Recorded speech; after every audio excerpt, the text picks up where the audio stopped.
Thanks, Pastor Colonel Dave.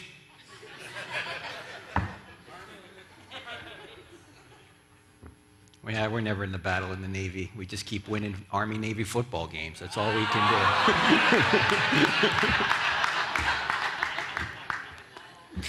How many were here this morning or were somewhere else at the time? Gets you guys all the time. How many were not here this morning, didn't hear any of what we're talking about? Okay, probably 40% of us. Well, let me just say, if you weren't here this morning, you need to understand something. What I'm going to say is extremely controversial. So it's absolutely critical that you listen closely, because I don't want you walking out of here thinking I said something I did not say. If you don't listen closely, the results can be disastrous. Need sound.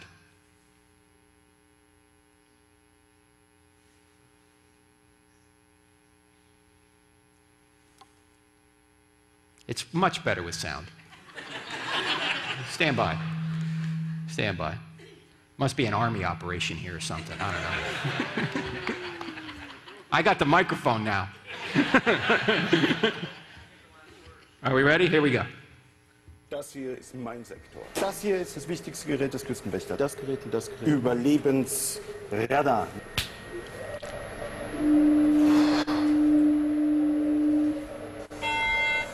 Mayday, Mayday. Hello, can you hear us? Can you hear us? Can you... Over. We are sinking. We are sinking. Hello? This is the German Coast Guard. We are sinking. We're sinking. What are you thinking about?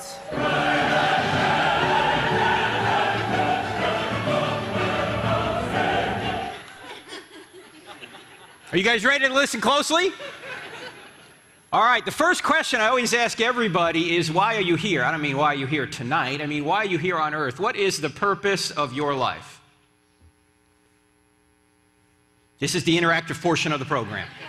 Why are we here? I mean, is life just a glorified Monopoly game? You get a whole bunch of stuff now because when the game is over, it's all going to go back in the box. Is that it? You just get a whole bunch of stuff now and then you die and it's over with. I mean, if the atheists are right, that's the case. You die, you become worm food. Doesn't matter what you've accomplished. Doesn't matter what's happened. Ultimately, it all comes to an end. And of course, even if you're a Christian, if you get a whole bunch of stuff, you can't take it with you, right? Imagine if you could take it with you, though. Imagine if you got up to heaven and Peter said, "Did you bring your stuff?" "No, I didn't know you could bring your stuff." "Ho, ho, ho, sure you can. Trump brought his stuff." "Man, it's too late. You can't go back now." No, really, what is the purpose of life? One preacher put it to his congregation. He said, one day you are going to die. And they're going to dig a hole somewhere. They're going to put you in your best suit or your best outfit. They're going to put you in a box. They're going to lower that box into that hole. Then they're going to throw dirt in your face and go back to the church and eat potato salad. Is that it? Well, if the atheists are right, that's it. If not, I really think that you can find the true meaning of life in this ancient collection of documents we've put under one binding we now call the Bible. Now, when you say that, particularly on a college campus like I'll do tomorrow night, people look at you like, wait, what, are you crazy? You believe this book is true? I think you can show this book is true relatively easily. You only need to answer 4 questions in the affirmative to show that Christianity is true. So I'm just going to do a little review from what we did this morning for those of you that weren't here. In other words, if you answer yes to these 4 questions, you can show beyond any reasonable doubt that Christianity is true. Not beyond all doubt, but beyond a reasonable doubt. What are the 4 questions? Here are the 4 questions.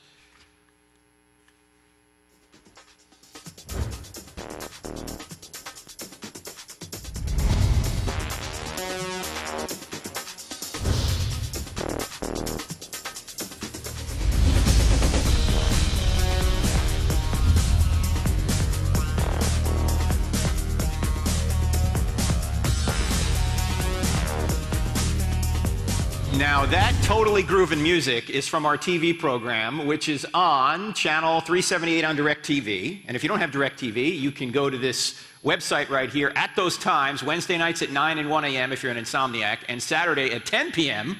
and watch the program, I Don't Have Enough Faith to Be an Atheist. And what we do there is we present evidence for Christianity. We cross-examine ideas against it. We also do radio every Saturday morning. That is podcasted. I don't know if there's a station here in this area that carries it, but it's podcasted. It's on our new app, the Cross-Examine app, so you can listen to any of the shows anytime you want. Now, why are these the 4 questions? Truth, God, miracles, and the New Testament. As I explained this morning, if there is no truth, then obviously the Bible can't be true, right? I mean, if it's just true for you but not for me, or all truth is relative, or you can't know truth, or, well, then this book can't be true. Of course, if there is no truth, then any book written by an atheist can't be true either. So there's a problem with people who claim there is no truth. Tonight, we'll spend a little bit of time on question 1. The second question, does God exist? You can't have a word from God if there's no God. If there's no God, the Bible's wrong. Every book that talks about God is wrong. But I hope to show you, and probably get to this tomorrow night at Marshall, if you guys can come to Marshall. We definitely will get to it tomorrow night. That there really is a spaceless, timeless, immaterial, powerful, moral, personal, intelligent creator out there. And we're going to use 3 arguments for this, 2 that have scientific evidence behind them, 1 that has philosophical evidence behind them. And when you look at those 3 arguments that you don't need the Bible to know, you can see that there really is this theistic God out there. Then we can look at question 3, are miracles possible? Obviously, the Bible can't be true if miracles are not possible. But I hope to show you that not only are miracles possible, but the greatest miracle in the Bible has already occurred, and we have scientific evidence for it. Then and only then can you look at the New Testament. Is the New Testament really telling the truth? It doesn't have a prayer if there's no truth, if God doesn't exist, if miracles are not possible. But if truth exists, God exists, and miracles are possible, then we can see if we have an accurate, historically reliable account of miracles occurring in the 1st century to a man named Jesus and his apostles in the 27 handwritten Greek manuscripts that we now call the New Testament. Did those people actually tell the truth, or did they embellish it and make it up, write it down much later? And I think when you look at the evidence, the answer to that question is the New Testament is true. It's historically reliable. Now, some of you are looking at that and going, what about the Old Testament? You believe the Old Testament's true? Well, if the New Testament's reliable, you get the Old Testament thrown in. Why? Who's in the New Testament that can authenticate the Old Testament? Jesus. If Jesus really is God, as the New Testament documents claim he is, now that's a big if, but if he is God, then whatever God teaches is true. Jesus taught the entire Old Testament as the Word of God, so if the New Testament's reliable, you get the Old Testament thrown in. Okay, that's kind of the big picture. And as I mentioned earlier, there's no way we can get through all of this here tonight or even at the next couple of nights at Marshall. So we do have resources on the table. We have the books, we have the DVDs, and we actually have some other products I'll tell you about a little bit later, just after the Q&A. What I'd like to do tonight is cover this question, does truth exist? Maybe just introduce, does God exist? And then take questions. We'll do Q&A. And as I mentioned earlier, I might just do Q if the questions are hard. Okay? You just ask the questions, and I'll go, hey, that's an excellent question. Why don't you ask Dave next week? Okay? Now, we'll do Q&A because questions, you probably have more questions than, it's more interesting to do questions anyway. And tomorrow night, if you come to Marshall, what time is it, 7:15, John? 7:15, and where is it? Student Center at Marshall University. Tomorrow night, we're going to cover point 1 and part 2 in great detail. And then on Tuesday night, we're going to cover point 3 and 4 in great detail. And both nights we'll take questions. And you'll see we'll get hopefully some questions from atheists, because atheists like to show up to these events. And so it should be a lot of fun. All right? So let's start here at Does Truth Exist? You guys ready to go? Come on. I know it's Sunday night. Hey, whenever you start talking about truth, you always have to start with Jack Nicholson. Right? I mean, Tom Cruise had him on the witness stand, and he said to him, Colonel, I want the truth. And Nicholson said, you can't handle the truth. No, he didn't say it like that. He didn't say it like that at all. Colonel, I want the truth. You can't handle the truth. Much better, much better. That's right.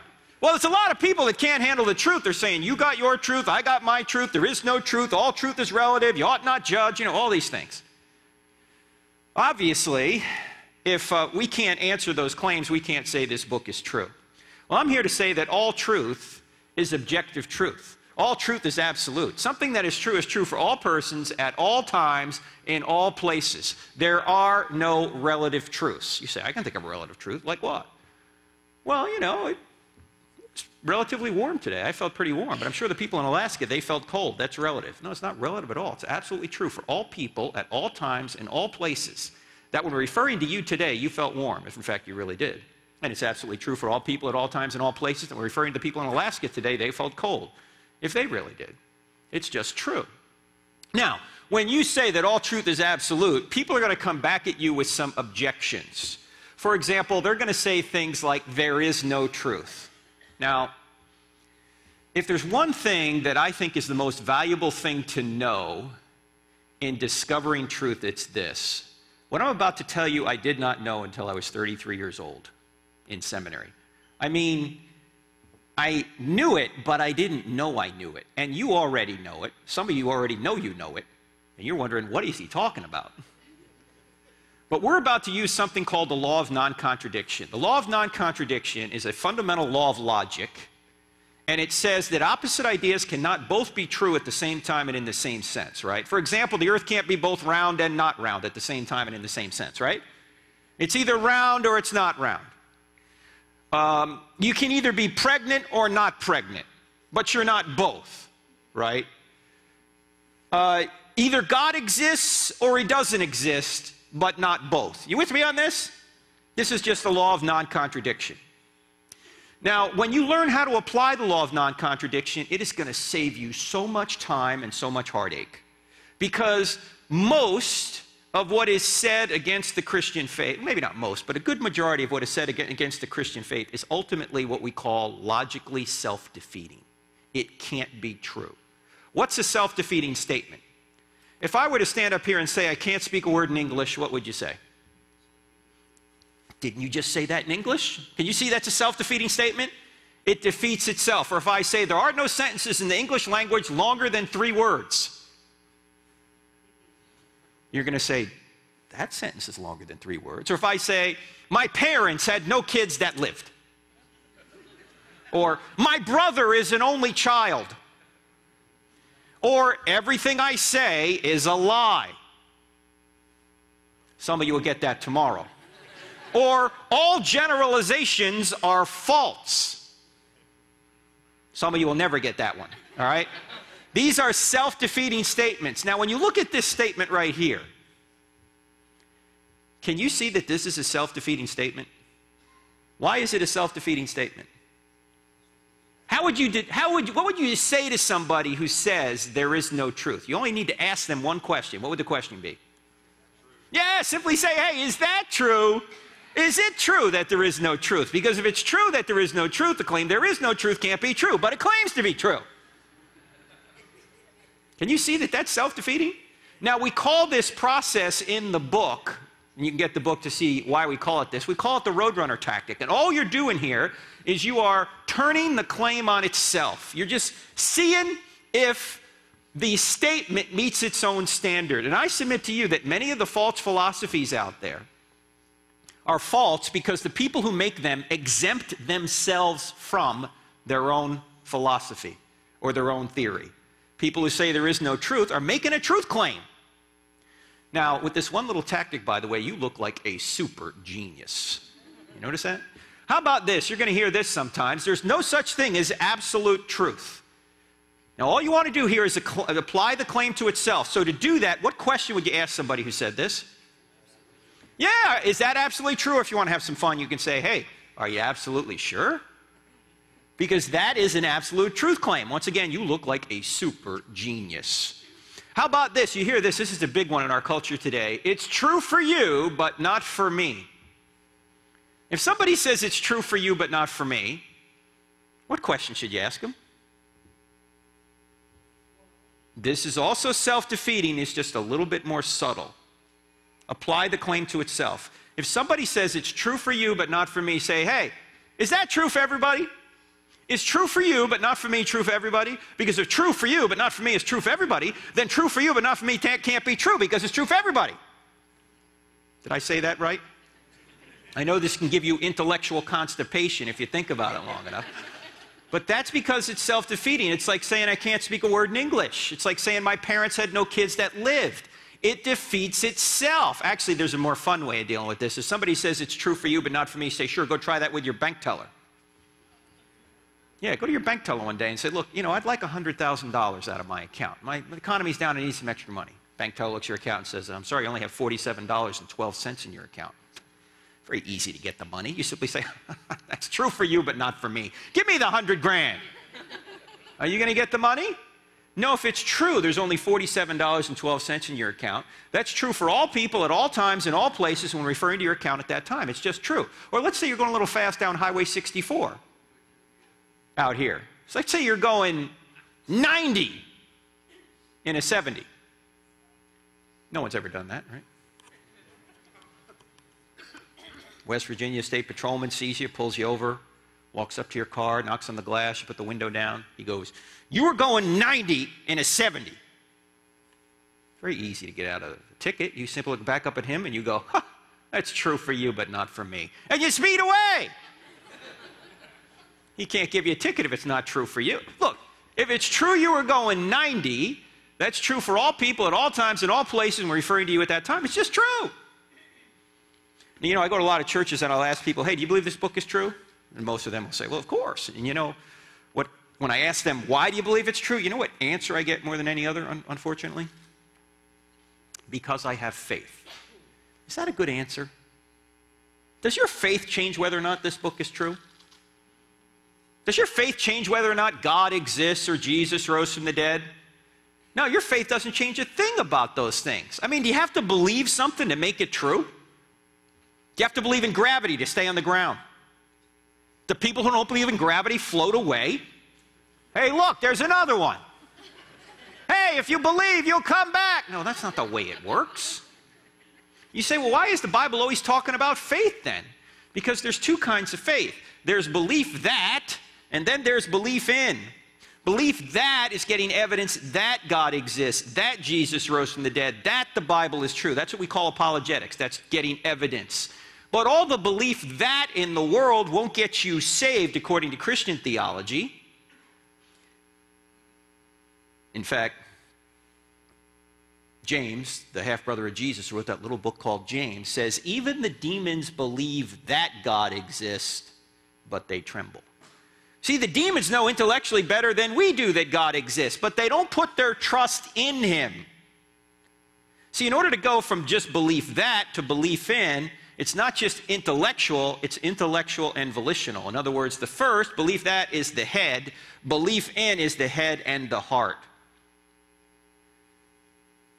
I was at University of Michigan last year doing a debate with an atheist by the name of Eddie Tabash.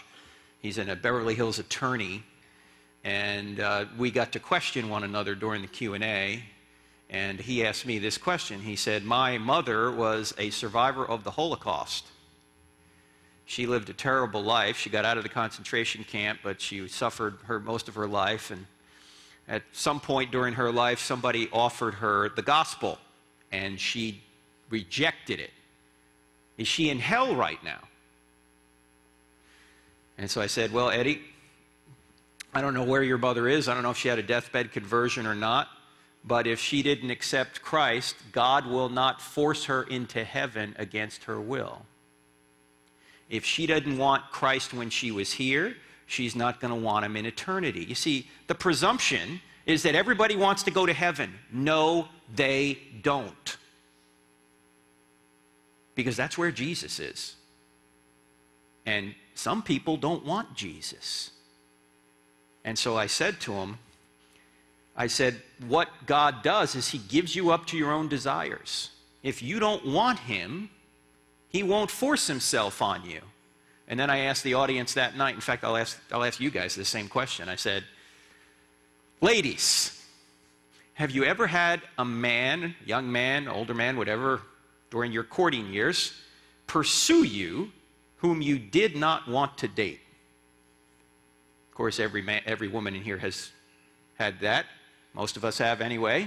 Some of you are going, yes, and he's sitting right next to me right now. And he won't leave me alone. So suppose he asks you out and you say no, and he asks you out again and you say no, and you're going to get to the point, in fact, he keeps asking you out. Ultimately, you're going to say, look, I like you, but only as a friend. Every man has heard this. Ladies, why don't you take the knife, stick it in, and turn it.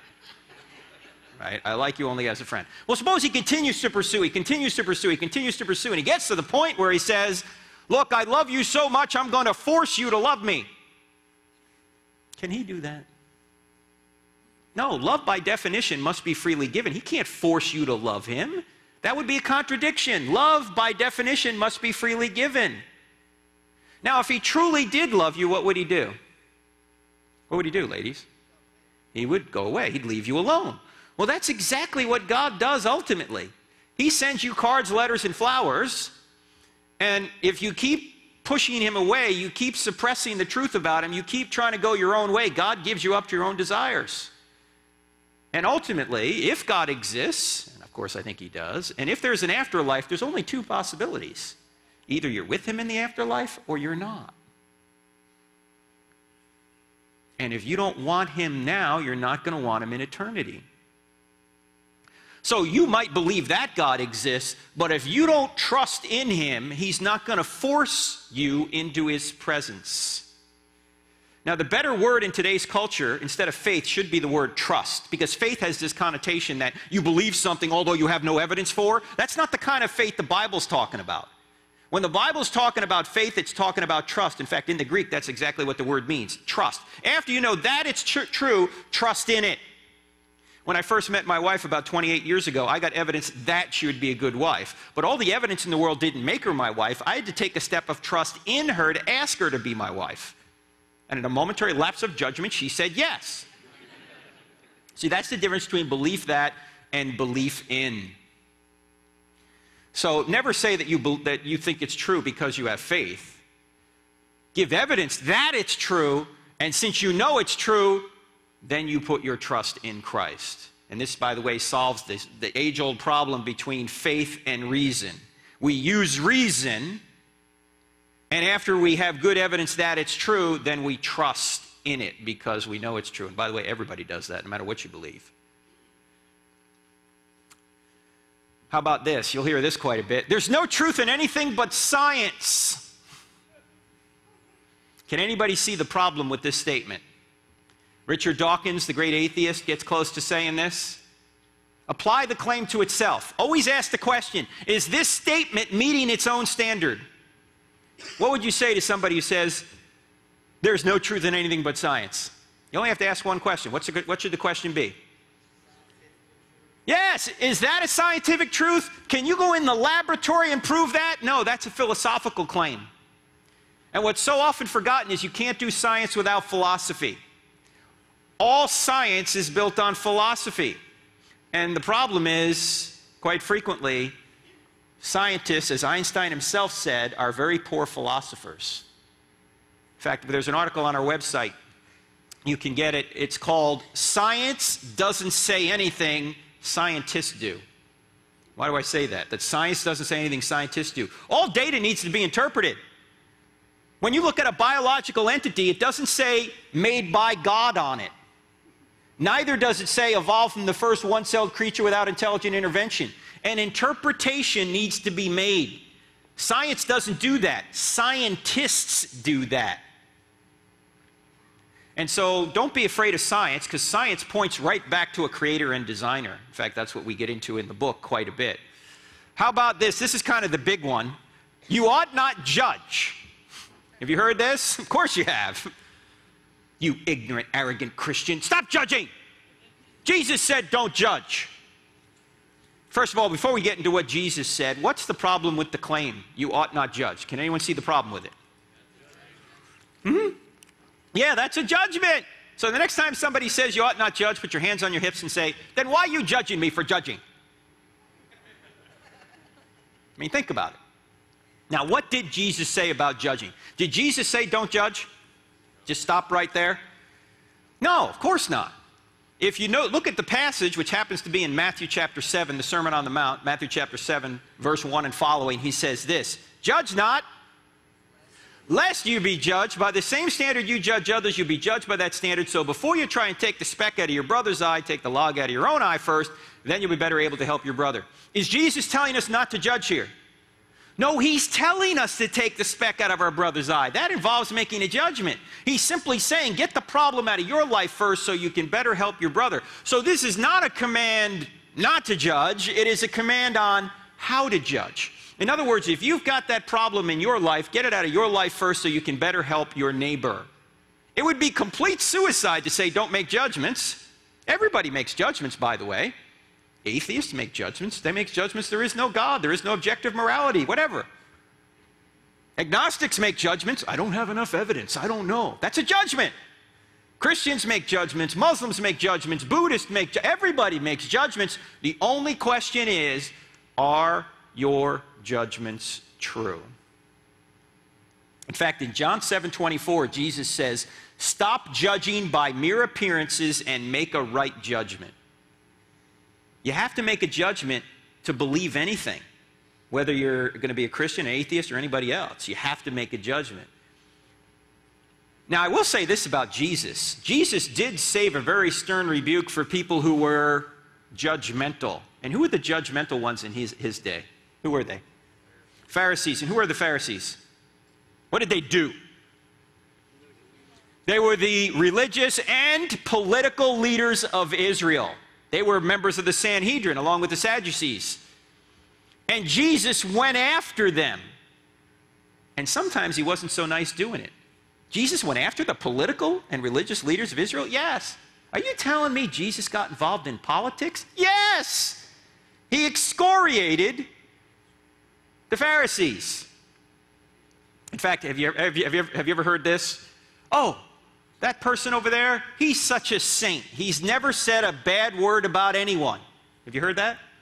If that's the definition of a saint, Jesus was no saint. Because just read Matthew 23. What does he say in Matthew 23? Woe to you, scribes and Pharisees, you hypocrites! You strain out a gnat and swallow a camel. Oh, you look great on the outside. You're whitewashed tombs. But on the inside, you're full of dead men's bones. You go a mile to make a convert, and then once you make him a convert, you make him twice as much a son of hell as you are. How will you avoid being condemned to hell? What? Sweet and gentle Jesus said this? Yes, Jesus was not Barney, okay? Can we all just get along, boys and girls? No! He was not Mr. Rogers. Can you say kindness, boys and girls? Well, I mean, he was kind most of the time, but he certainly didn't go around saying, this sermon brought to you by the letter E. No. Jesus was tough. And we need to be tough sometimes, too. We need to just tell it like it is. We don't need to be unnecessarily unkind, don't get me wrong. But we need to tell the truth. And that's what Jesus did. He told the truth. And we need to do so as well. Now, there's many more of these self-defeating statements we can go through. I'll just mention a couple more. We'll cover more tomorrow night. But suppose someone were to say to you, all truth depends on your perspective. What would you say to him? Apply the claim to itself. What would you say to him? All truth depends on your perspective. Go ahead. You would ask, does that truth depend on your perspective? See? The person, again, is exempting him or herself from their own theory. Or if someone were to say, all truth is relative, you would say, is that a relative truth? Or somebody, if you do this enough, they're pretty much going to, they're going to get to the point where they're going to say, you're just playing word games with me. To which you would say, is that a word game? No, this is logic. This is not a word game, and logic is very important. It's what you use to discover everything else about reality. You can't prove the laws of logic, you just know them. They're self-evident. You don't reason to them, you reason from them. The laws of logic are to thinking what your eyes are to seeing, or what your ears are to hearing. You can't hear without ears, and you can't think without the law of non-contradiction. So don't let people get away with saying that there is no truth, or all truth is relative, or it's just your truth, not mine. How about this one? You hear this one? You can't know truth. What are you going to say? Yeah, then how do you know that's true? Can you see these are all just self-defeating statements? You're going to have fun with this now. If you learn this Roadrunner tactic, you're going to have fun with it. Now, this Roadrunner tactic is an easy way for you to be a lie detector because you can detect lies by just seeing if the claim meets its own standard, which reminds me, this lie detector thing reminds me of Homer Simpson. I'll need sound for this, by the way. Check this out. Here you go. Now we're going to run a few tests. This is a simple lie detector. I'll ask you a few yes or no questions, and you just answer truthfully. Do you understand? Yes.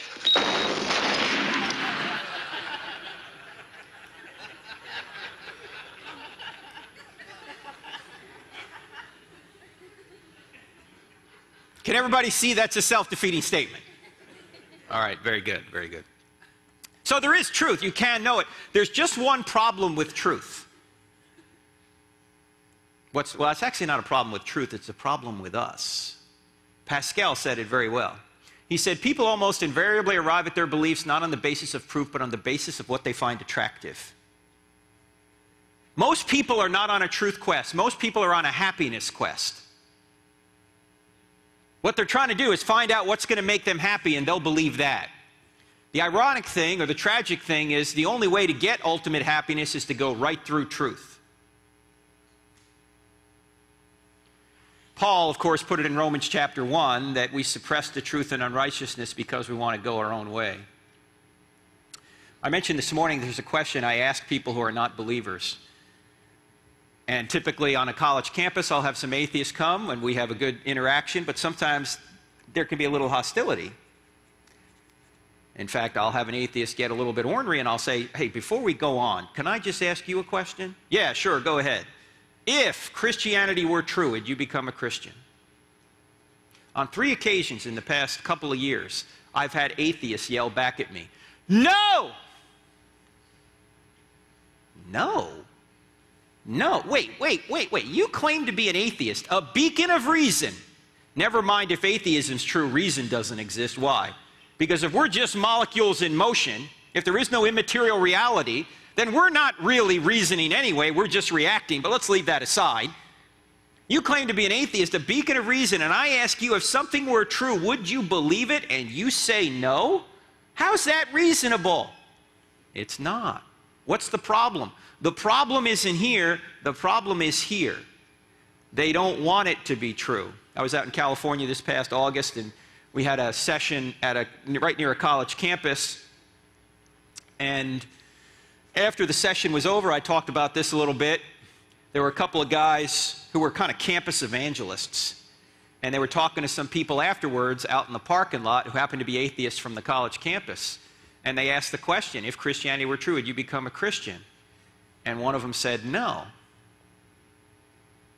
And the campus evangelist guy said, well, why would you say no? He said, well, what he said in there is right. I just don't want it to be true. I want to do my own thing. I don't want there to be a God.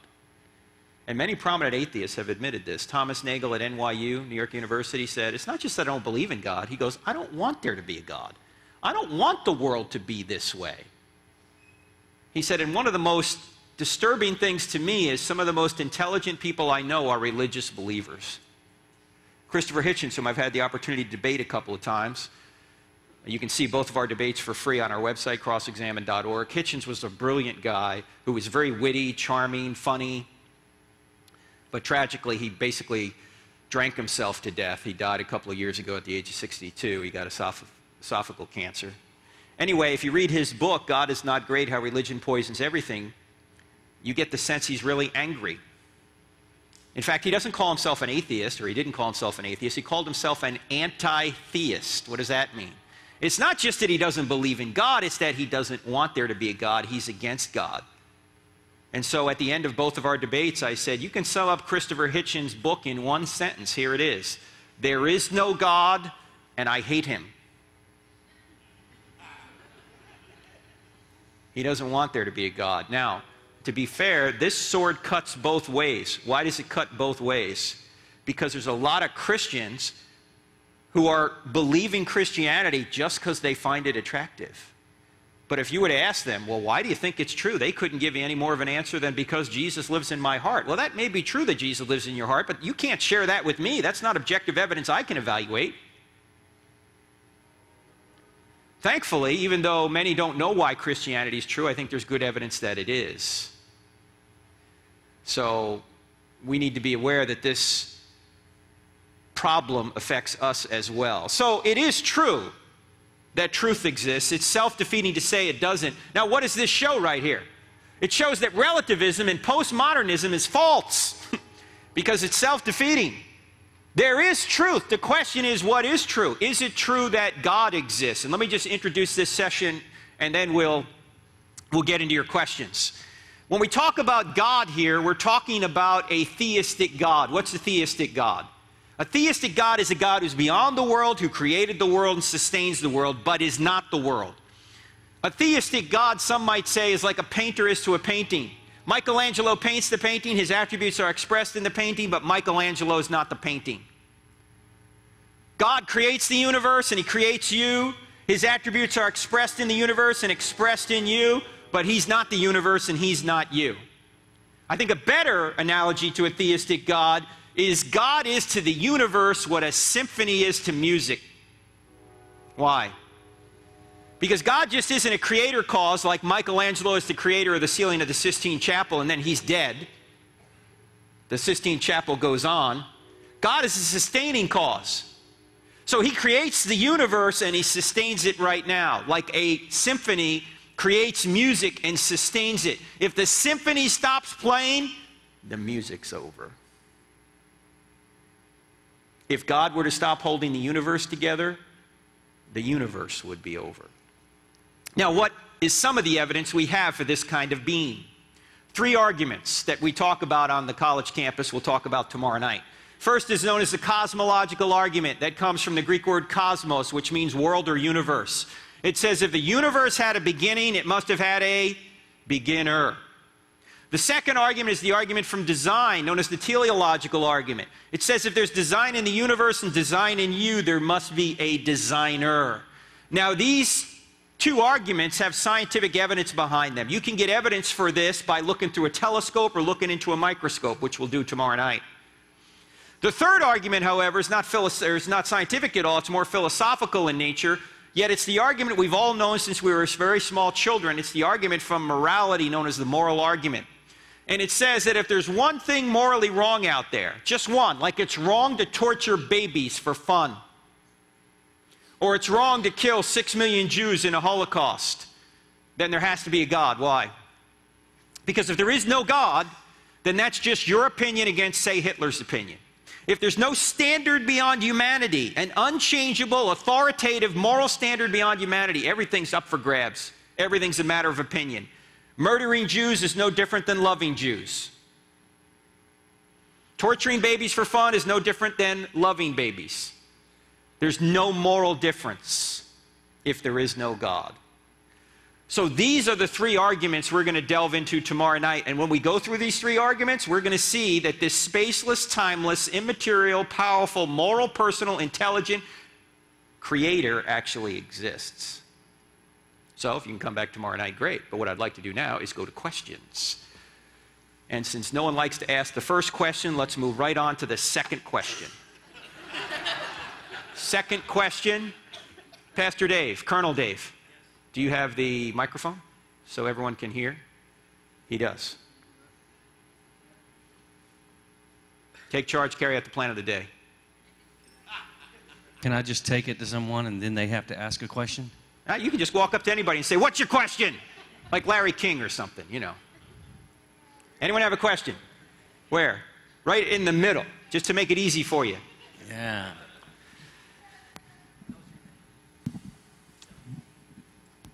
Hey, I'm Cody Payne. Cody? I'm from Maranatha up the road here. Hey, how you doing? I have a quick question about the teleological argument. Wouldn't you say that, I believe that the cosmological and the moral arguments are sound completely. I see a small way that the teleological could be misconstrued. Doesn't it require some objective standard of order that doesn't necessarily exist? Like, what we consider order, another universe could call disorder, right? So if we say that something has to be designed, we're claiming some objective standard of order that doesn't necessarily exist, because our standard of order would be our perception of of the way things are, and since this is the way we perceive that things are, we think this is the way things should be. And the teleological argument almost says the reverse. Okay, I don't know if I'm quite following you, but let me explain it from my angle and then see if we're meeting or not. You're right that in order for us to know what random is or something that is disordered, we have to know what order is. One of the questions is, why is there order at all? Yes. Okay? The universe is heading toward disorder. Ultimately, we're going to run out of energy. We're going to go to complete disorder. But there are things that never break down, like the laws of logic, the laws of mathematics. They're immaterial laws. Even the laws of nature seem to be constant over time. Paul Davies, who's a physicist at Arizona State University, he's not a Christian, back in 2006 wrote an article in the New York Times, and the article asked the question, where do the laws of physics come from? He said after he published that article in the New York Times, his email box was full of vitriol. They were angry. Who was angry with him? Atheistic scientists. Why? Why is the universe so orderly? Why can we take a rover and put it on a planet 50 million miles away, Mars, with precision? Because we can depend on the laws of nature to repetitively do what they do over and over again, and do it precisely. Who's holding all this together? Why are things so orderly? One answer to this is there's an external intellect holding all this together. This began with Aristotle and was perfected by Aquinas. Now, the teleological argument talks about that in another sense. There's two aspects of it. One is called the fine-tuning of the universe, and the other is called or deals with the information found in life. Let's briefly talk about the fine-tuning of the universe. We'll get into this in greater detail tomorrow. The universe is highly fine-tuned from the very beginning to support human life here on Earth. In fact, if the expansion rate of the universe was different by 1 part in 1,000 million at the very beginning, we wouldn't be here. Somebody tweaked the beginning of the universe. The expansion rate of the universe is precisely right now. The gravitational force is precisely right now. And you change any one of a number of factors an infinitesimal amount, there would not only be no human life, there wouldn't even be chemistry. We might have nothing but helium or hydrogen. Now, when it comes to the teleological argument with regard to life, the genetic code in life, even the simplest life, has about 1,000 volumes worth of information in it. In other words, the DNA code in an amoeba has 1,000 books worth of DNA information in it. Now, to believe that that resulted by natural forces is like believing that the Library of Congress resulted from an explosion in a printing shop. Right? I don't have enough faith to believe that. In other words, when we see something designed today, when we see information, like if I were to write on the wall up there, Pastor Dave, go Navy. Nobody would say that was a random collection of letters, right? We would say there had to be a mind behind that message. Well, if Pastor Dave, go Navy requires an intelligent mind, then it would seem to me that a message 1,000 books long would require an intelligent mind too. That's the teleological argument. Now, I don't know if my question or my answer intersected with your question, but... Yes, it actually did. It answered it perfectly, actually. All right, thank you. Who else? There's a question in the front. I was just wanting to ask, you've got all this time to obviously present everything in great detail, but as we go through our everyday lives, we're not going to have all that time to go through this whole argument with somebody. Yes. When you're witnessing to people, maybe just going through your everyday life, is there certain things that you kind of cherry pick, or how do you kind of do I usually just start out with turn or burn.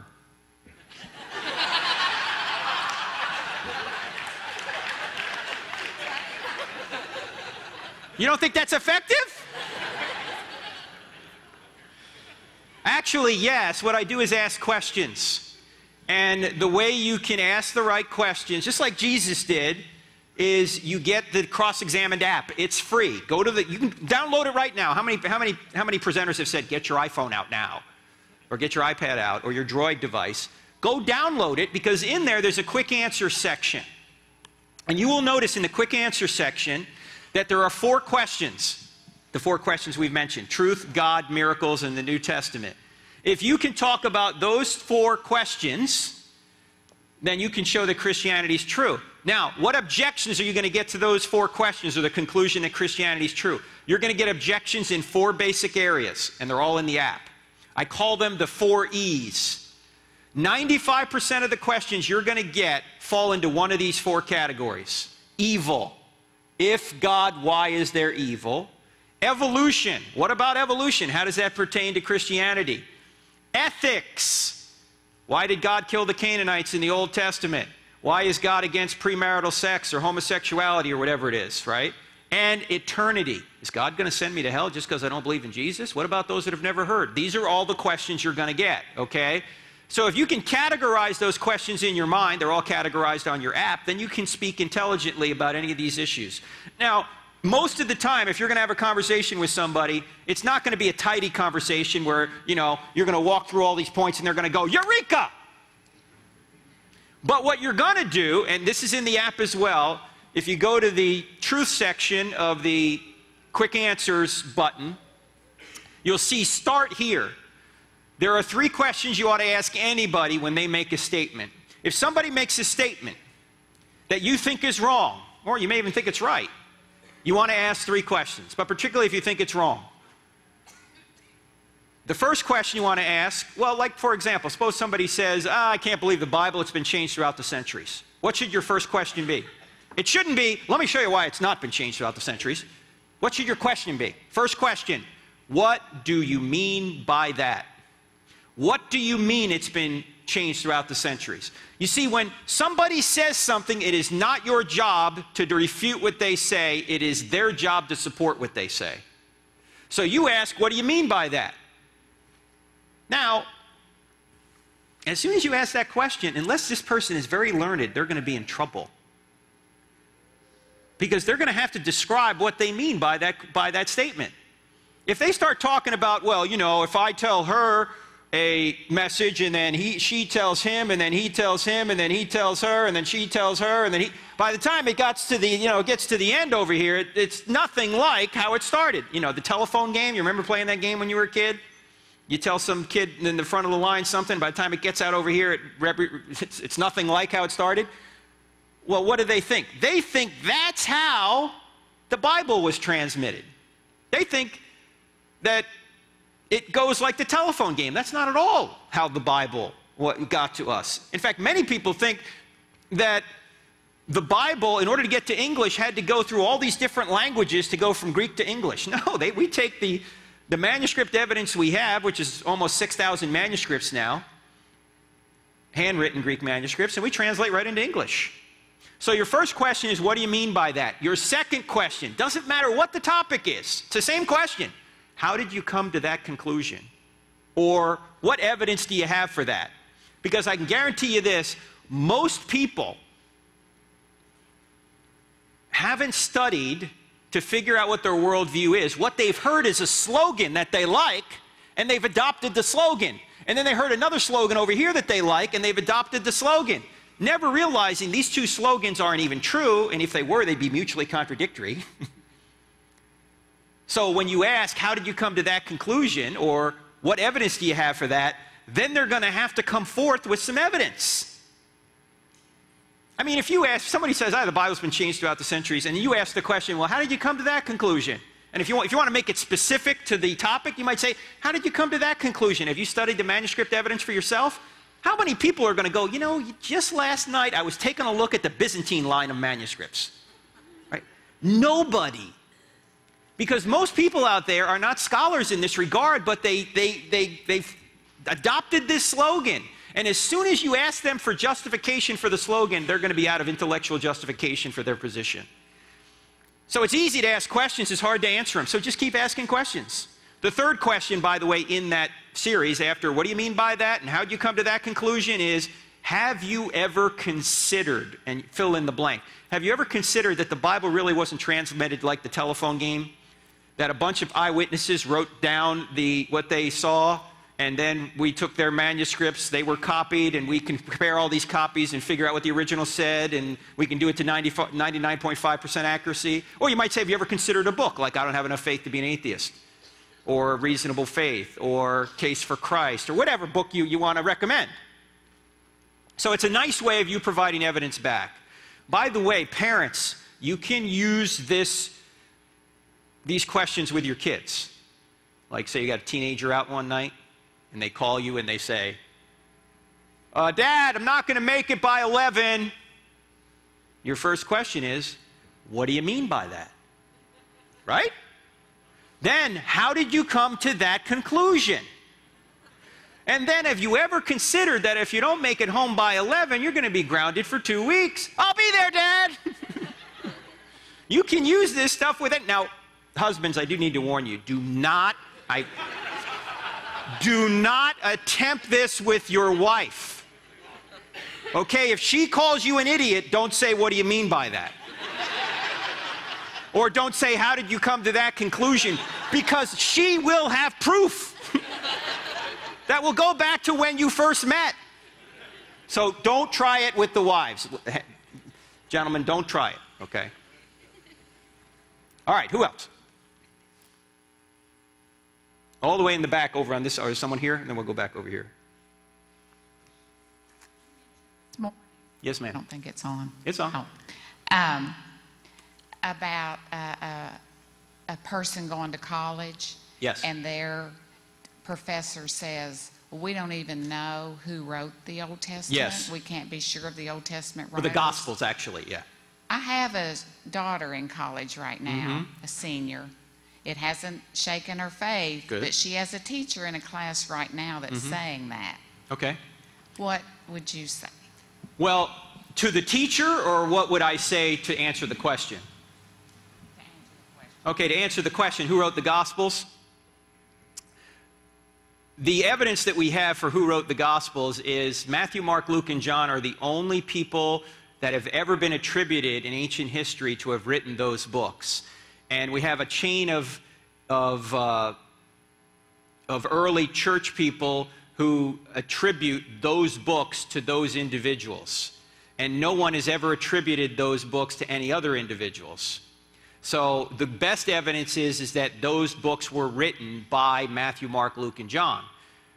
This is true. This was very common in ancient history not to put your name on a book. In fact, Tacitus, who wrote Annals, he was a Roman historian who actually spoke of Jesus in about 114 AD or so. He doesn't put his name on anything, but historians have figured out, yeah, it really was Tacitus who wrote this. So it was common not to put your name on these documents. Also, another piece of evidence that says Matthew, Mark, and Luke, and John wrote those particular documents is if you were making up an author for those documents, you probably wouldn't pick them because they're not real prominent people. You might pick Peter. You certainly would pick Peter, right? Peter's the leader. He doesn't write a gospel. Why doesn't he write a gospel? Because Mark is actually the one that's writing Peter's thoughts for him, or Peter's experience for him. But if you really wanted to get people to believe that a gospel is really a gospel, you would put Peter's name on it, not Mark's. Well, it turns out that in the 2nd century, that's exactly what somebody did. There's something called the Gospel of Peter. And for those of you that have read the Da Vinci Code, you know what I'm talking about, okay? Of course, the Da Vinci Code was a bunch of bunk because it got all its facts wrong. But there were Gospels, but they were just much later than the eyewitness Gospels. You see, back in those days, in order to plagiarism worked this way. Well, here's the way it works. The way it works today is you write something good, I steal it from you, I put my name on it. Back then, what they would do is they would write something and steal somebody's name and put it on and say, this guy wrote this. Why? Because they knew that the people of God would only take something that came from an apostle or somebody close to the apostle. So they would put Peter's name on a 2nd century document, even though Peter had been dead for 100 years. And they're trying to get the Christians to believe this was written by Peter? Well, nobody really fell for it because, first of all, it has acronyms in it. Secondly, it wasn't written by Peter. It's too late. So the best evidence we have is that Matthew, Mark, Luke, and John really wrote Matthew, Mark, Luke, and John. But just because we might not know who wrote it doesn't mean that it isn't a good eyewitness account. I mean, I think we know who wrote Matthew, Mark, Luke, and John. There is a book in the New Testament nobody knows who wrote. What is it? Yeah, it's Hebrews. You know, some people say it's Paul, some people say it's Apollos, some people say it's Barnabas. There's no settlement on this, but we know it's inspired, even though we don't know who wrote it. By the way, there's a very good book that covers a lot of the New Testament evidence a friend of mine wrote. It's called Cold Case Christianity. J. Warner Wallace is a cold case homicide detective in Torrance, California, and he took those principles he uses to solve murders, cold case murders, applied them to the New Testament, and he talks about this at length in that book, Cold Case Christianity. So it may be interesting to get that book. Yes, back here. Whoa. First off, I'm a college professor, and I'm probably one of the few. You guys have been digging on profs lately. Yeah, I know. I'm one of those few that actually teaches Christianity. Yay! Give her a hand. So I hate that when you guys kind of bundle us all. My question is, though, I've had a few students come to me and ask, what if we find intelligent life? What will that have an impact with the church? You mean intelligent life where? Not in West Virginia. We haven't found it in America lately. Whenever... You mean in outer space somewhere? In outer space, oh, yeah. Okay. I don't think it would change anything from a Christian perspective because there's nothing in the Bible or nothing in Christianity that says there can't be intelligent life elsewhere. In fact, the Bible says there is. Angels. But if you mean biological intelligent life, I don't think that would change Christianity at all. In fact, there may be biological life elsewhere. We'd be speculating as to say what are the conditions of that life, or is this a moral life and can it be saved and all that? We don't know, but I don't think it would change Christianity at all. By the way, if scientists ever create life in the laboratory, it will prove creation. Why? Because it'll show it took a lot of intelligence to do it. In fact, there's a guy out in California, Craig Venter, who's an atheist, who's been creating synthetic life from pre-existing biological life. And what's he doing in order to do that? He's using his intelligence. That's the point. It takes intelligence to create life. In fact, how many have seen the movie Expelled? Do you know the movie I'm talking about? Expelled is a movie that was done about 5 years or so ago. Ben Stein is the narrator, and it's the story of people who say intelligence might be behind life or behind the universe being expelled from the academy, the university. They're not given tenure, they're harassed, they're fired because they suggest there may be an intelligent being out there, and because the evidence points that way. Well, at the end of the movie Expelled, Ben Stein interviews Richard Dawkins, who's probably the most famous atheist in the world today. And he sits down with him and he says, Dr. Dawkins, how did life begin? And Dawkins says, well, I have no idea. And he says, well, can you give me kind of your best guess, or, you know, what theory do you think is the most plausible? And he said, well, I suppose you could say life was brought here by aliens. At that point, Ben Stein stopped and he said, I don't believe it. Dr. Dawkins believes in intelligent design. Why did he say that? Because an alien is an intelligent designer.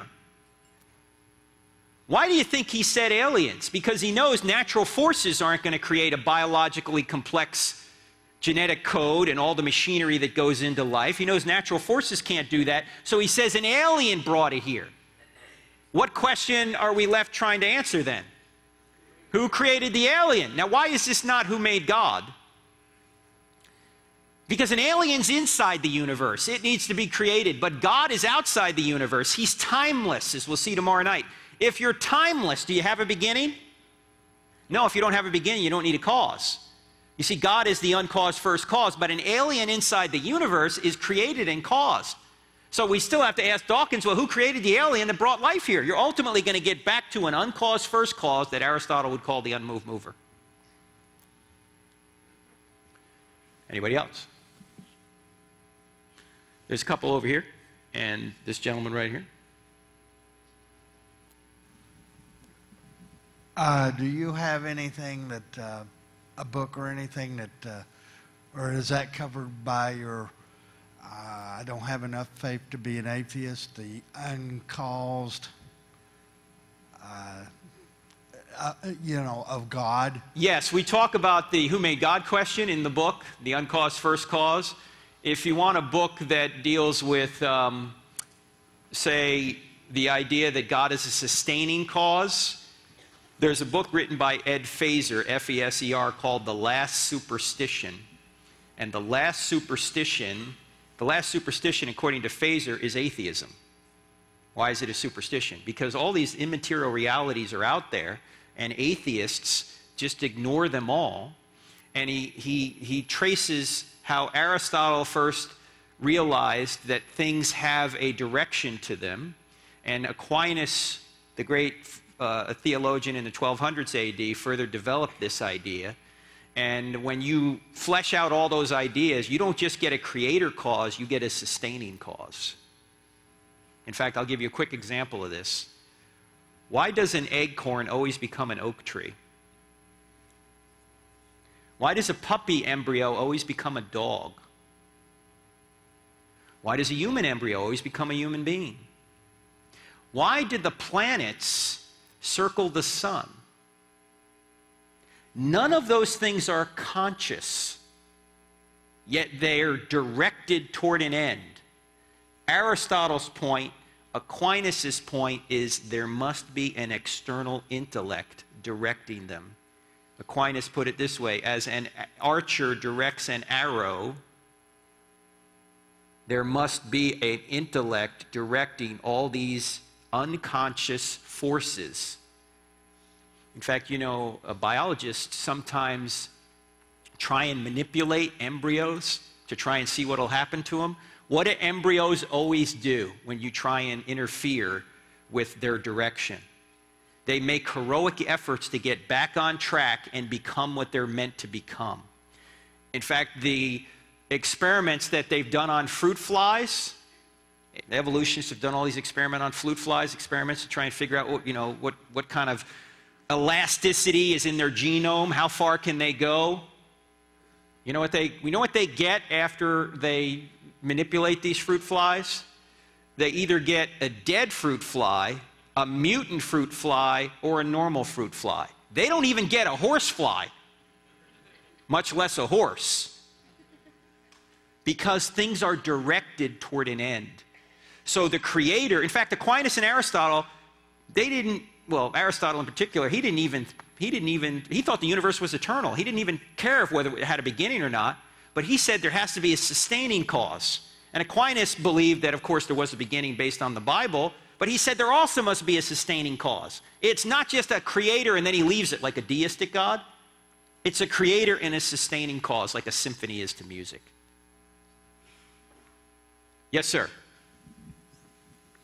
There's two words that I find in discussions a lot, and they are philosophical manipulation. And we have a lot of people that are doing a lot of philosophical manipulation. They can take the words and twist them around, and they'll try to make them mean what they want to. And in that, the truth that you was talking about, absolute, that is what truth is absolute. And that's why one of our better known Chief Justices made the remark, there is no absolutes. And he was a member of the Communist Manifesto. He signed it. And it all goes in a big circle of people philosophically manipulating things, and that's what we come up with. You're absolutely right, sir. And in fact, I don't think it was Justice Kennedy that is the gentleman you're talking about, but Justice Kennedy, who sits on the Supreme Court right now, back in who's that? Warren Burger. Yeah, relativism and postmodernism and all that. Let me just give you a line from Justice Kennedy's decision in Planned Parenthood versus Casey, which was an abortion case back in 1992. He said, "At the heart of liberty is the right to define one's own concept of existence, of meaning, and of the purpose of human life." Now that sounds real flowery, but basically what he's saying is relativism is what is true, which means if your concept of human life is important, and your concept is if human life isn't important, well, that's up to you. Well, you know what Kennedy did by stating that? He basically nullified all criminal law. He doesn't realize this, but if you think about it, if we have the right to define life subjectively, however we define it, then how can you blame anybody if they murder somebody else? Well, I just thought the guy wasn't a human being. If you control the language, you can control the culture. There are words out there that are being used right now that are completely being misused. Words like tolerance, words like equality. These are words that have been adopted by relativists, but used in an absolute way. In fact, one of the books, there's a book back on the table, a small little book that I wrote, and this book will get you into trouble because it got me into trouble. This is the book called Correct, Not Politically Correct, How Same-Sex Marriage Hurts Everyone. I was literally fired for writing this book. I used to do a lot of corporate training, and I don't have time to tell you the whole story, but you can go to townhall.com and look up Mike Adams back in June of 2011, and you can read an article called The Cisco Kid, because I got fired from Cisco. And then you can read an article in 2011 in July called Sex at Work that I wrote, and it explains really what happened.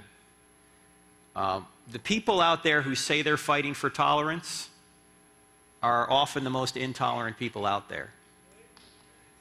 And unless Christians start waking up pretty soon, and I'm not making this up, you may think I'm nuts, but I'm not, one day they're going to come to this church and close the doors.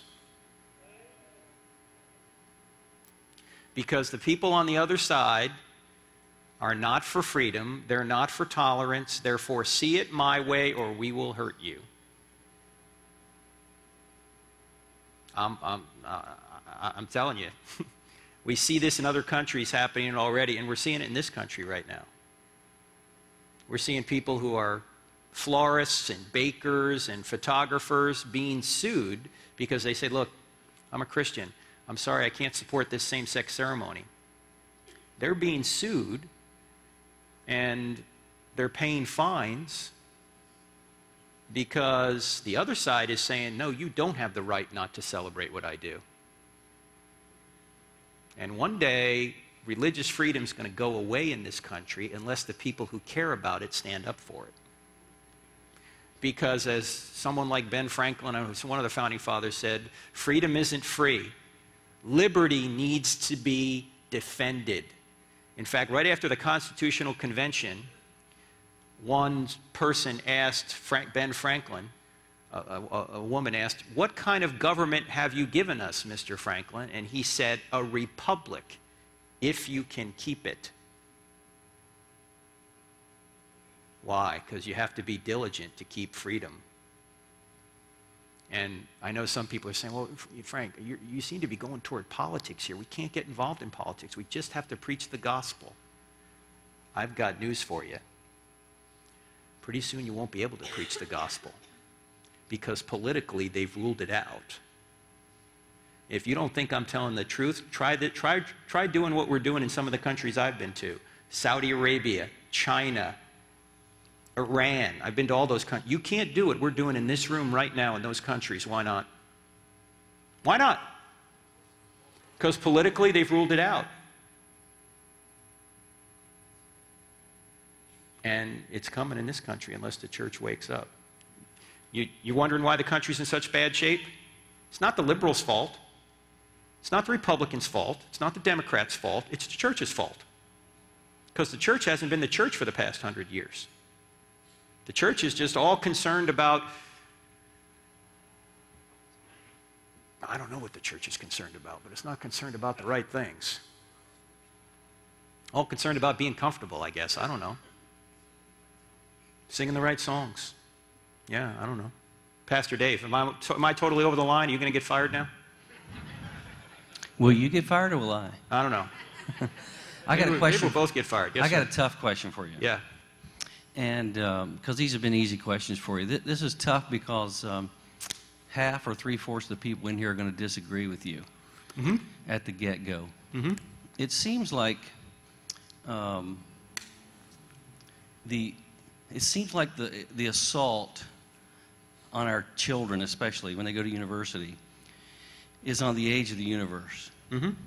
And when our kids hear millions of years, billion years old, whatever that is, they don't know how to answer that. And automatically the professor, you're an idiot, you know, if you think. And so there are a lot of people in this room who are young earth people. And so... Okay, good question. Give me a minute to answer that question because I don't have a billion years. This is a question we get a lot. How many saw the Ken Ham, Bill Nye debate? Can I see your hands, please? How many saw that debate? Okay. All right. Interesting debate. And it really centered around the age of the universe, unfortunately, because I know some of you disagree, but that's okay. You can be wrong. The age of the universe is not a requirement of the faith. In fact, Ken Ham admitted that in the debate. He admitted that. He said, look, yeah, I know there are Christians who are old earth or old universe people. They're Christians too. He says, I think they're wrong, but it's not a matter of salvation, which is true. Okay? Let's take a look. Does science show the universe is old? Well, probably the best evidence that it is old is light from the stars, but it makes an assumption that the speed of light hasn't changed. If the speed of light hasn't changed, the universe appears to be 13.7 billion years old. If it has changed, we don't know how old the universe is. Now, is it a good assumption to say that the speed of light hasn't changed? Truthfully, it probably is. But nobody was there, and Ken Ham kept making the point. Nobody was there when the universe was created. That's true. So you are making an assumption. For the universe to be young, all the laws of physics would have to be different in the past, basically. Now, some young earthers will say, well, radioactive dating, or old earthers will use this sometimes too. Decay rate is assumed to be unchanged. In uranium dating, the beginning amount of lead is assumed to be 0. In other words, in radioactive dating, you're still making assumptions you can't prove. And this is the one young earthers sometimes use, salt in the ocean. The deposition rate is assumed to be unchanged. The beginning amount of salt and minerals is assumed to be 0. In other words, you can see that there are always assumptions when it comes to trying to date how old the universe is. Now, does the Bible show that the universe is young? Because that's typically what people will say. Well, it does show it's young. Let me ask you a question. What does the first verse of the Bible say? In the beginning, what? In the beginning, God created the heavens and the earth. Okay, when did God create the heavens and the earth? In the beginning. When was the beginning? When God created the heavens and the earth. And when did God create the heavens and the earth? In the beginning. Well, when was that? You say, what about the days? When does the first day begin?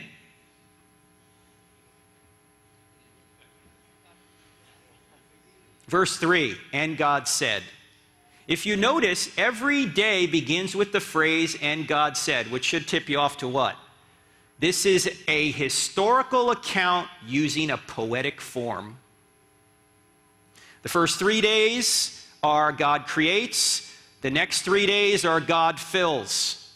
But the summary statement of the whole creation is, in the beginning, God created the heavens and the earth.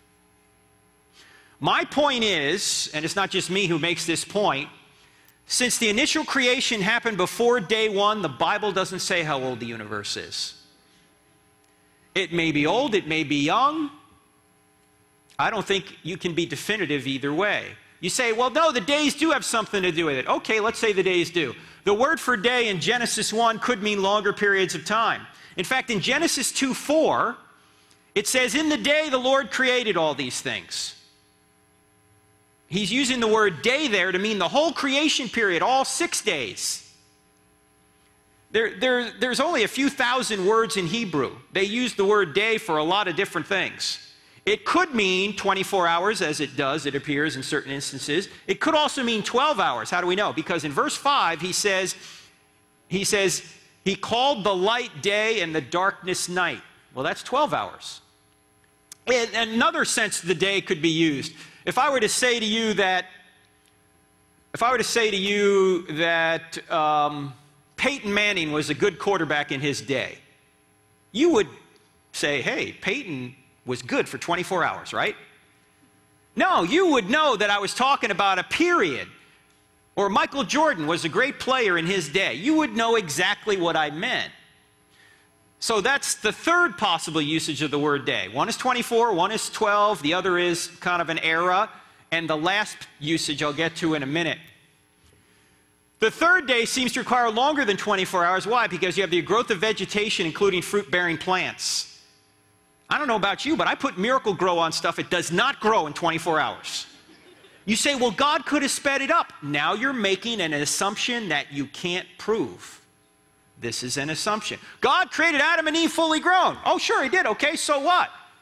Does that mean that all of the creation appeared older? You're making an assumption you can't prove.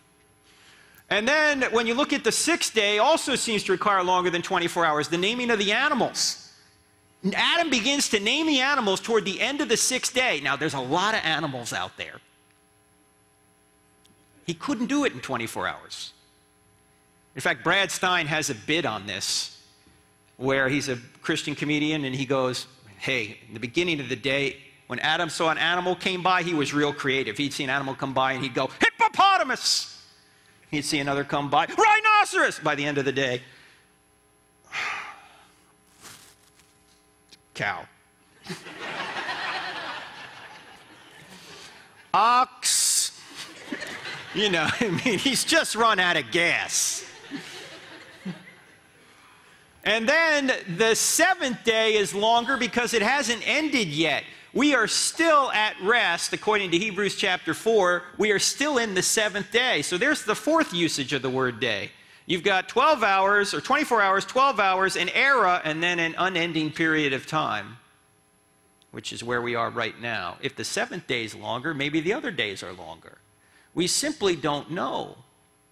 I submit to you, first of all, this controversy over how old the universe is from Genesis chapter 1 has never been a controversy in the church until recently. What was the much bigger controversy 400 years ago when it related to science and the Bible? Can anyone tell me? Close. Not flat or round, but close. Center of the universe. Or did the sun go around the earth? Or did the earth go around the sun? Right? I submit to you, you can make a better case from the Bible that the earth is stationary and the sun goes around it. It says, right? In fact, that's what the philosophers and the theologians were saying to Galileo. Look, it says right in the text, the sun rises and the sun sets. It says the earth is on a foundation. It's set on its pillars. It can't be moved. That's what the text says. How can you believe that the earth's moving? I mean, from an observational perspective, it does look like the sun rises and the sun sets, right? Then we realize something. We realize that the Bible communicates just like we communicate. We communicate in idioms and observational language and metaphors, and the Bible does too. Tonight, when you go home and you watch the news and the weatherman gives you the weather report, the weatherman's going to say sunrise tomorrow, 7:03, sunset, 6:42. He's not going to say Earth rotation will become apparent at 7:03. He's a scientist, but he's using observational language. And that's what the Bible does. The Bible uses observational language. And so when it says the sun rises and the sun sets, it's because it's observational. And when it says the earth doesn't move, it's set on its foundations, he's saying that God has created a stable environment. He's not saying that the earth doesn't move through space. That's not the point. It's a metaphor for saying that this is a stable place. And so there's nobody today running around. You know, there's a lot of people going around, are you a young earther? Are you an old earther? But there's nobody running around saying, are you a moving earther? Or are you a stationary earther? You're a moving earther. You're giving up the Bible. We don't say that. Why? Because we realize that the communication that's being used here is observational communication, observational language. We used by the way, how many books has God written?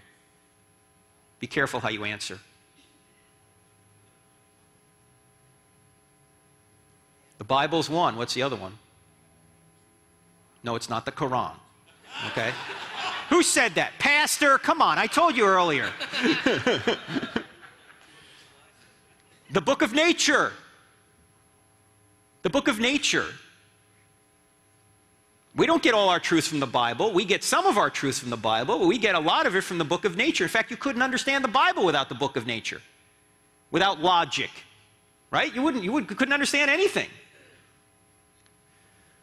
So the point here is that how old is the universe? There's no conflict between science and the Bible. There's only conflict between some interpretations of the scientific and biblical data. The universe may be older, it may be young. Science and the Bible are not definitive. That God created is certainly more certain than when. Now, I can guarantee you this. No matter how strongly you feel on this issue, it's not a test for orthodoxy. I guarantee you, when you get to heaven, God isn't going to say, did you think it was old or young? You thought it was old, you're out of here. No, that's not going to be it. It's going to be, what did you do with Jesus? So we can argue this internally. That's why I was frustrated with that debate, because it was completely off the point. The real point is, does God exist? See, let me point out the question this way. Is it possible that Christianity is true and the earth is 13.7 billion years old? Yes. Is it possible that Christianity is true and God does not exist? No. So why you argue in the age of the earth when you can get up there and argue that God exists? You see, it's arguing over things that are further down the road rather than arguing the essential point. Just like that, I could be completely wrong. Anyway, who else? Yes, sir. I passed you an earlier question, which... Oh, yes, sir. You want me to read it? Yeah. You probably read it better than I can say it. Why did the chicken cross the road? To get to the other side. Oh, okay. Very good. All right. What did one atom say to another atom? One atom said to the other atom, I just lost an electron. And the second atom said, are you sure? And the first atom said, I'm positive. Some of you will get that tomorrow. Okay. Here's the question. Some theologians believe Genesis 1:2 should be read, and the earth became without form and void rather than was without form and void. Doesn't this make more sense? It doesn't affect the six-day creation or restoration. I don't know the answer to that. I have not investigated that. Became without form and void rather than was without form. Does it say was without form and void? Yeah, the King James does. Oh, the King James. Okay. I have the NIV here, the nearly inspired version. And it says, in the beginning God created the heavens and the earth. Now the earth was formless and empty or void. Darkness was over the face of the deep, and the Spirit of God was hovering over the waters. Now the earth was formless and void. And you're saying that it became formless and void? You know, And part of the thing that runs in my mind, you know, Mm-hmm. you look at the moon and it's full of craters, right? Yes. From bombardments from Mm-hmm. outer space. Well, the Earth could have gone through something like that too, when God decided to reform or reconstitute Mm-hmm. or change the Earth itself. So that, like the debate that I agree with what you're saying. The debate last night just focused in so much on days. How could the water accumulate, you know, in 6,000 years or whatever? But I believe the first part of the verse. I believe all the verse, but I also believe that maybe the earth became without form and void, and then God decided to reconstitute or change or modernize or whatever. That's all. That's certainly possible.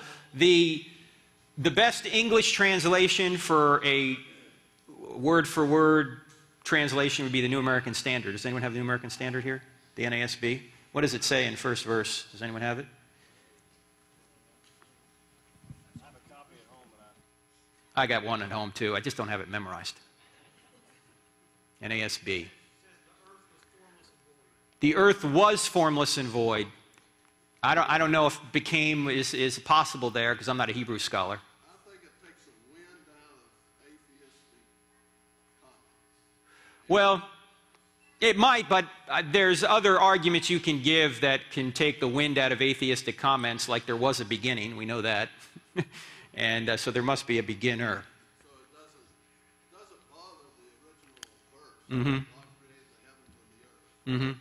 Well, he certainly did change things in that verse. He was moving it from one state to another, so sure, you probably could use the word became. Who's up next? Yes, sir. Hi. Howdy. How are you doing? What's your name? My name is Brennan Elsey. And, Brendan? Brennan. Brennan. No D. I'm an atheist. Well, welcome. Thanks yeah. for coming to church, man. Yeah, You've backslidden. You said that God doesn't force himself on you, but I will be condemned to hell. So is God petty? How is hell fair? There's no way out or there's no third choice. It's just punishment. It's not productive or corrective. Well, as C.S. Lewis put it, in the end there's two kinds of people. Those who say to God, thy will be done, and those to whom God says, thy will be done. So hell is ultimately separation from God. Now, the Bible uses all sorts of metaphors for hell. One of them is separation from God. Well, it's kind of more literal.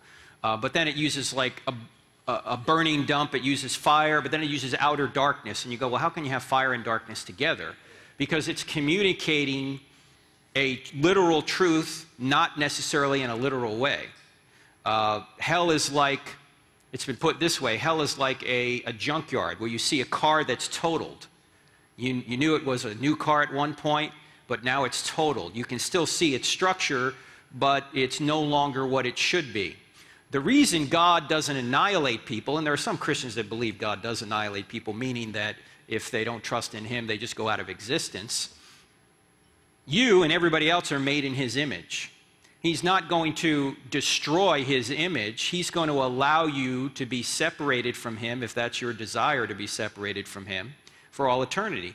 If you want to be with him, then you'll seek him out and be with him. If you don't, then you're going to be separated. Now, some objections come up with regard to hell, like, well, is it fair to give infinite punishment for a finite sin? Right, which is a good question. Well, the punishment doesn't always fit the length of the crime.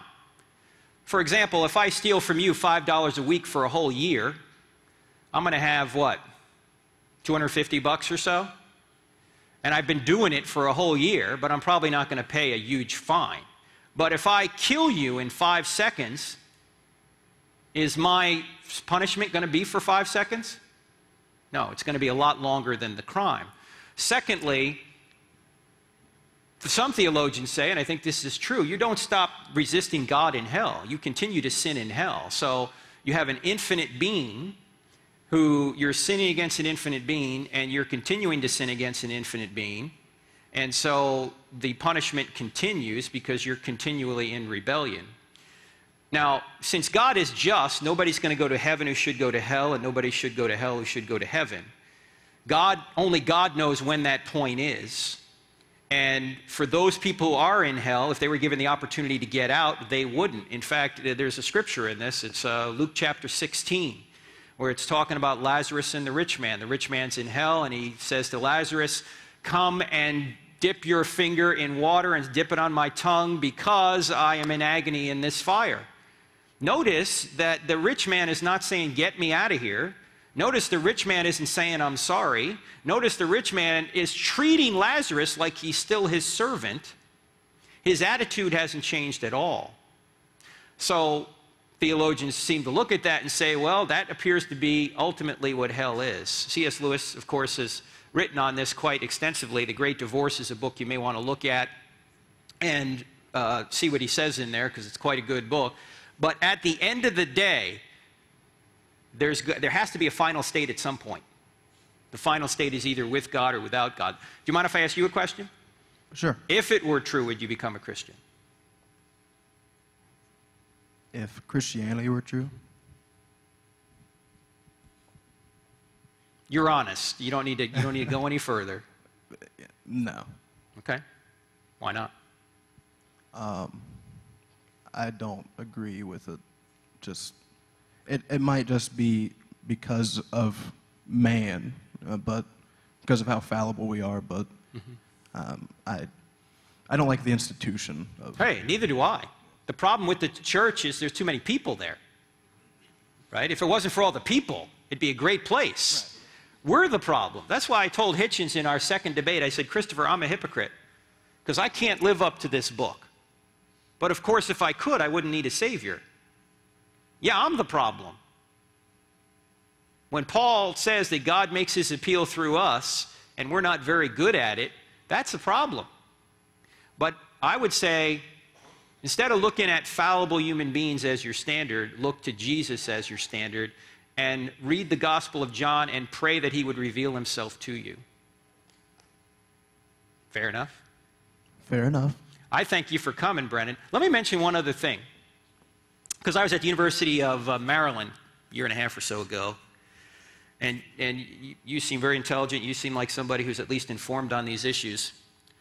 But I was talking to an atheist afterwards, and I asked him, I said, "Have you ever read the Gospel of John?" And he was flummoxed.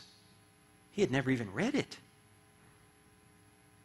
And I said, not this forcefully, but this is, I put it more gently than this. But I said, look, I don't care who you are. I don't care where you were brought up.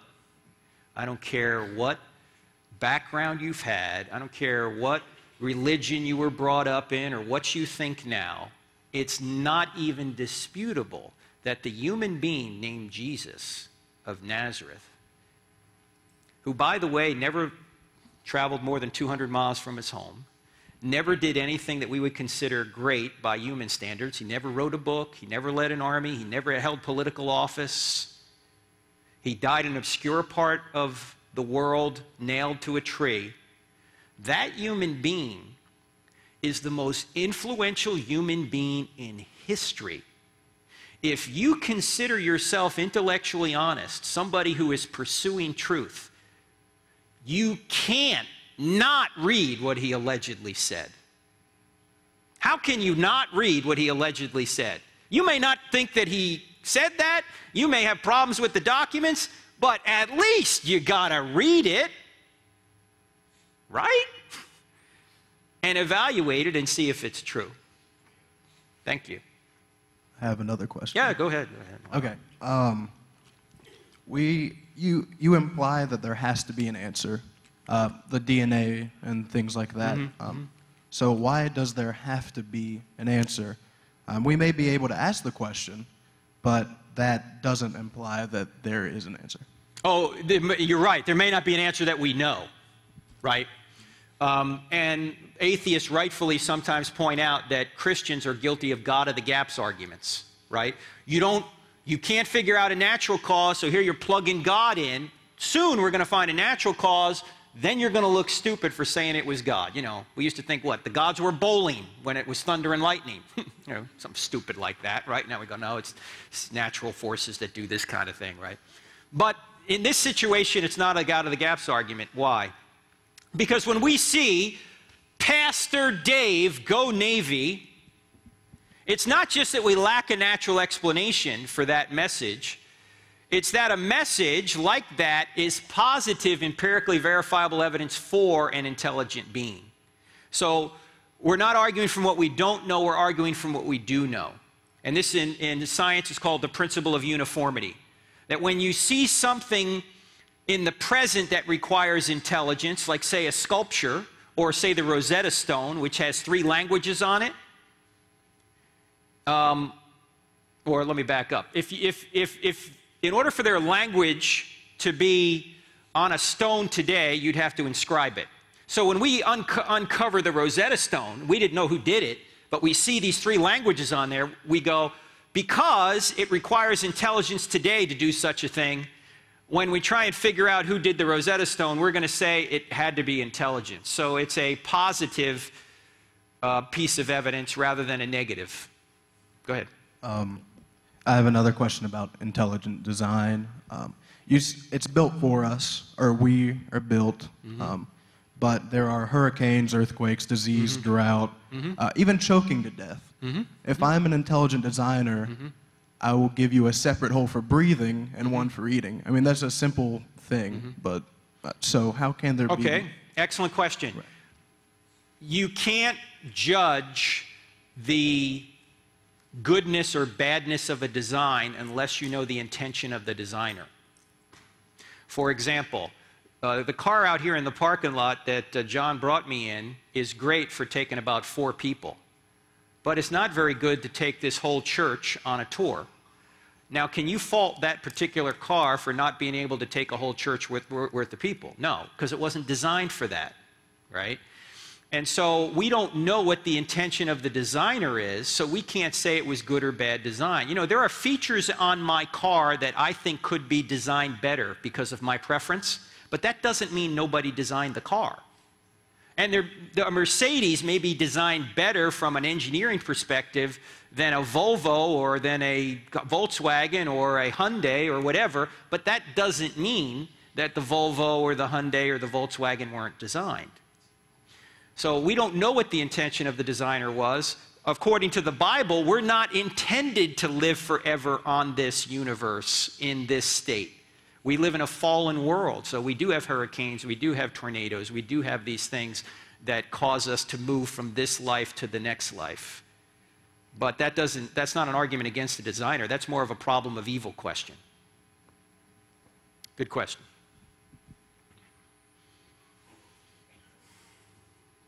Gentleman in the middle again.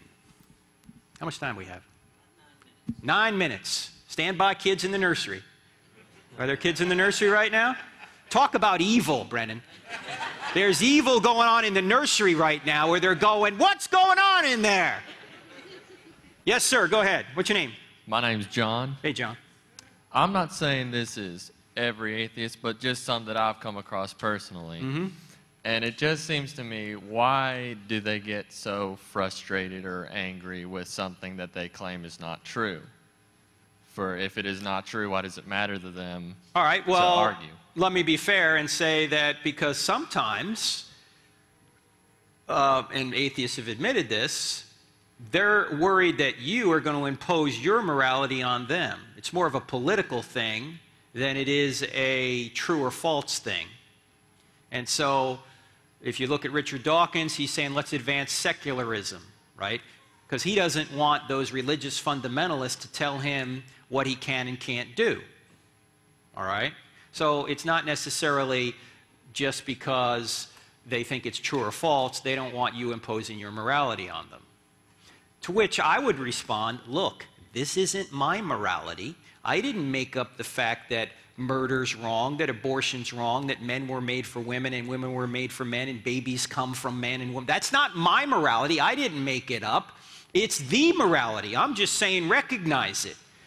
and no extra charge for this, but the first book I co-wrote with Dr. Norman Geisler is called Legislating Morality, because you always hear you can't legislate morality. Newsflash, that's the only thing you can legislate.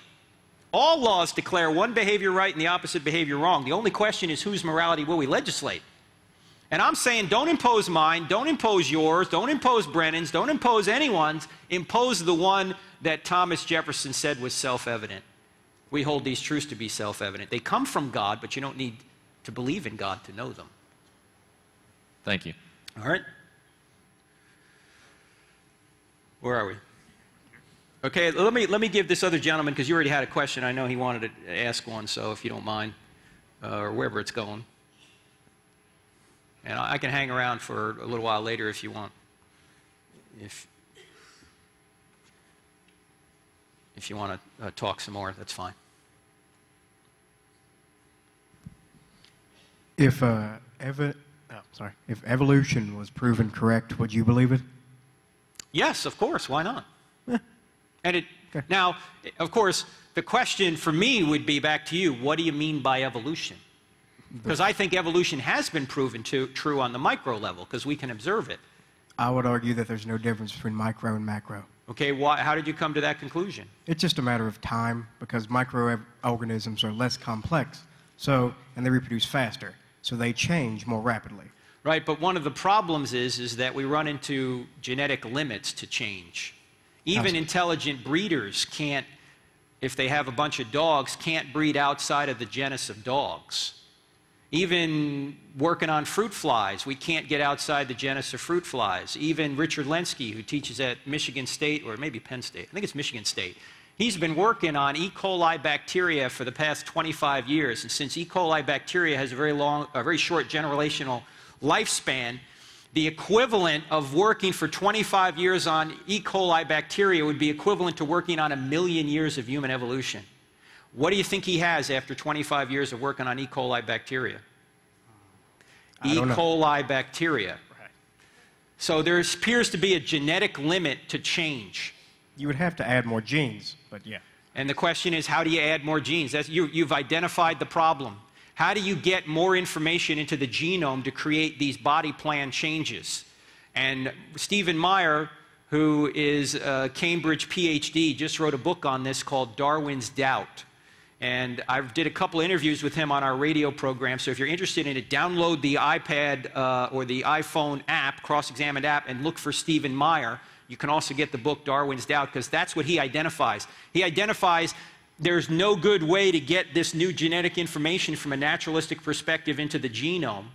And he says even genetic information isn't enough. There's another form of information called epigenetic information, which isn't part of DNA, and that's required to build new body plans. And there's no naturalistic explanation for it. There only appears to be intelligent explanation for it. Dun, dun, dun, dun. In the back there. Yes, sir.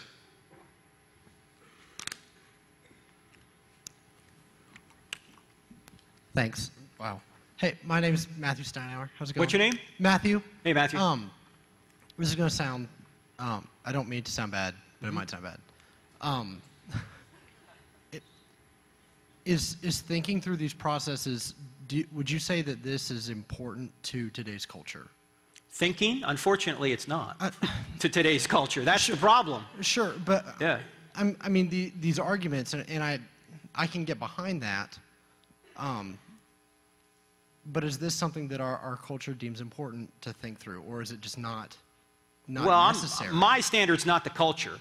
So if the culture doesn't want to think, I'm not going to stop thinking because they don't want to think. Fair enough. Right? And of course, the Bible tells us to have an answer. The greatest commandment, love the Lord your God with all your heart, soul, strength, and mind. Peter says, always be ready to give an answer for the hope that you have. Paul says, demolish arguments and take every thought captive to Christ. Jude says, defend the faith. God in Isaiah chapter 1 says, come let us reason together. Nothing gets to the heart without first going through the head. And if we give up the head, we're opening ourselves up to all sorts of heresies. So I think it's extremely important. And unfortunately, you know whose fault it is that the culture doesn't think it's important? It's our fault. because we shaped the culture. We went anti-intellectual 100 years ago, and now we wonder why the culture's anti-intellectual. All the godly people get out of the culture 100 years ago, and now we wonder why the culture's godless. Hello, McFly. We're the problem. So Thank you. we're not salt and light. We wonder why the culture's so bad. It's our problem.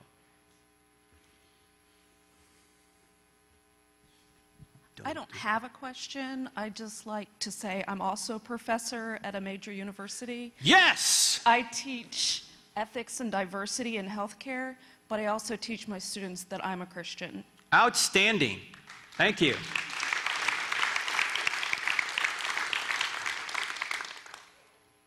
We need more Christian professors. Many more Christian professors. Anybody else? Okay, well, he's got the microphone over here. Well, whatever. Come on, Phil Donahue, move it. Gee.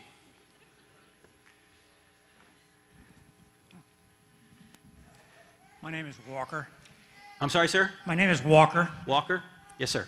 If I understood you correctly a couple of minutes ago, you said that we humans are not designed to live forever. In this state, in this fallen state.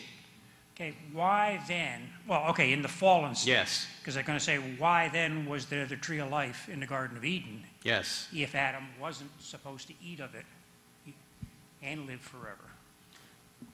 Well, he's not going to live forever in a bodily state because by the fall, the whole universe fell, and the entire theme of the Bible, as you know, if I had to sum it up in one word, would be the word redemption.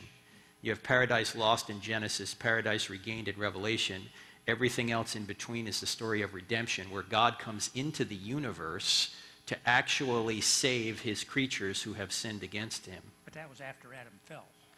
Yes, after Adam fell. So I don't know if I'm following the question, though. Before Adam fell, the tree of life existed. The indications are that Adam was supposed to eat of it. That's why he was expelled from the garden. He was not supposed to eat of it. No, he was, before he fell. Oh, the tree of life. I haven't heard that before, so I'd have to go research that. What I'm saying today, Brennan's point was, well, you know, we don't appear to have we have one opening for food, another opening for, you know, for air. That would be better than what we have now. That might be if God's intention was to keep us alive forever here on earth in this state, but it's clearly not. That was my only point. Thank you.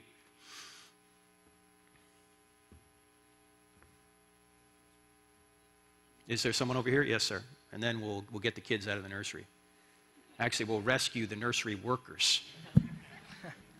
My question is good good because God commands it, or does God command it because it is good? Neither. That's called the Euthyphro dilemma, but it's not really a dilemma. The dilemma goes like this. Does God do something good? Whoops.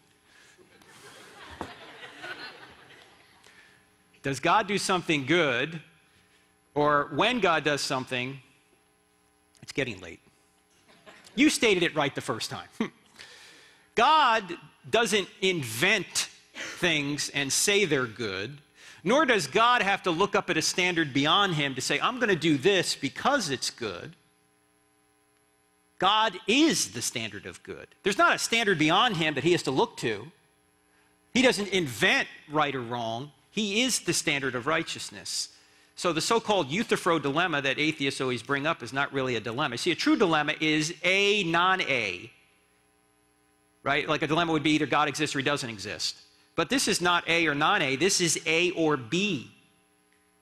Well, maybe there's a C. Well, there is a C. There's a third option. God is the standard. He doesn't make it up. He's not looking up at a standard beyond him. He is the standard. Look, the buck has to stop somewhere, right? Ultimately, you have to get back to a foundation. That's what we mean by God's nature. That is the foundation. Good question. Let me mention one last couple things here. On the table back there, there's just a few of these left. In addition to the 12-part DVD set, There's some books back there, but then this little short answers to long questions. The following questions are answered on this DVD. How old is the universe? That's the one we just did. If God exists, why does evil exist? There is no purpose for some evil, so why does it exist? Why did God kill the Canaanites? Does the Bible condone slavery? Why can't evolution account for morality? Evolution disproves God. That's an objection. Answered. Do people go to hell just because they don't believe in Jesus? All right, and there's some other questions on here. So if you're interested in those questions, this was filmed at a university, so you can check that out. Actually, it was filmed at our Cross-Examine Instructor Academy. And for those of you interested in teaching this and you want to learn more how to do it, go to our website and check out the Cross-Examine Instructor Academy, because every August we teach people who have an interest in apologetics how to teach it. And it's not just me there, but Greg Kokel from Stand to Reason and J. Warner Wallace, the gentleman I mentioned before, who is the cold case homicide detective, and several others will help you learn how to teach this. So if you're interested in this, check that out. One last thing. Did you know that if Ella Fitzgerald married Darth Vader, she'd be Elevator? Bet you never heard that. All right.